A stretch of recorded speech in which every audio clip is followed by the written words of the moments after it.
Wow les gars, yo, ça va ou quoi? Écoutez les gars, on se retrouve aujourd'hui juste pour un petit lumière sur.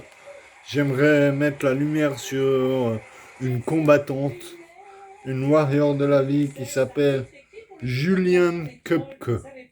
C'est Julianne Köpke. Et puis cette femme, c'est une vraie battante de la vie, comme j'aime voir ça. J'aime ce genre d'histoire. Au fait, c'est une femme exceptionnelle. Et puis, bah voilà, je lui transmets tout le bien que je peux sur Terre, je lui donne. Cette femme, c'est une femme exceptionnelle parce qu'elle habitait au Brésil ou je sais plus où. Bref, elle habitait près de l'Amazonie.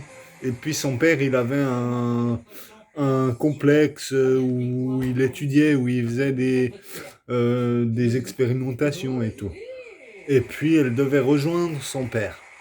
Elle est partie avec sa mère.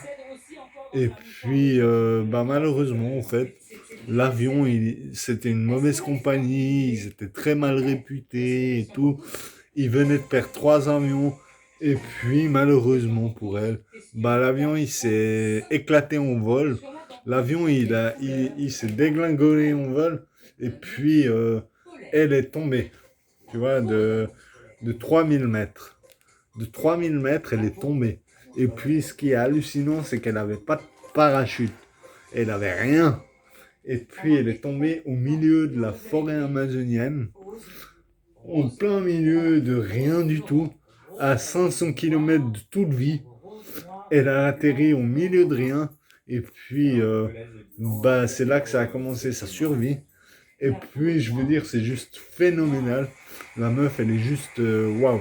La meuf, au fait, elle s'est réveillée et puis elle était au milieu de la jungle, tout. Elle avait juste, au fait, par chance, que quelques petites douleurs, que quelques petits trucs. Tac, elle prend ses forces, elle arrive à se barrer et puis elle se barre. Elle se barre de l'avion et puis elle fonce. Et puis au bout de quelques jours, elle tombe sur une rivière. Elle se dit, ouais, bon, on va y aller. Malgré les piranhas, les crocodiles, les anacondas, tout ce qu'on peut trouver dans la forêt tropicale, quoi. Bah, elle s'est dit, tant pis, ces animaux. Au fait, grâce au savoir-faire de son père qui lui a appris que ces animaux, ils s'attaquent pas aux humains, et bah, elle s'en est foutue, et puis elle a avancé, et puis rien à foutre, nique ta mère. Et puis, bah, elle s'est barrée. Et puis, au bout de 11 jours, 11 jours de survie totale, au milieu de nulle part, elle a réussi à atteindre un coin, un camp de bûcherons. Et puis, les bûcherons, la voyant à moitié nue, à moitié défoncée, bah, ils l'ont aidé. Voilà, ils lui ont passé, par exemple, elle avait une plaie dans le dos, et puis dans cette plaie, il s'était, à cause de l'humidité tropicale et tout ça, il s'était, au fait, il y avait des vers, tu vois, des petits vers, comme des vers de terre.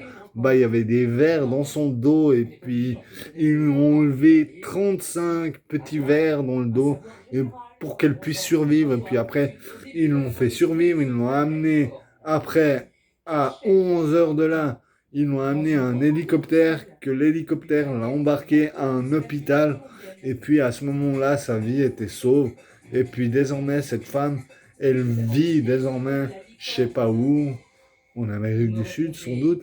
Mais voilà, quoi, elle vit, elle fait sa vie. Et puis elle a survécu à 3000 mètres de haut, 11 jours dans la nature, perdue à survivre comme une warrior.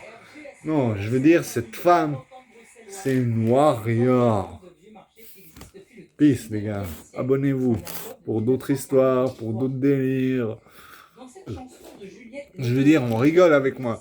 Moi, je suis là pour rire. Mais des fois, je vous raconte des histoires qui me paraissent hors normes. Comme l'histoire de cette femme qui est hors norme.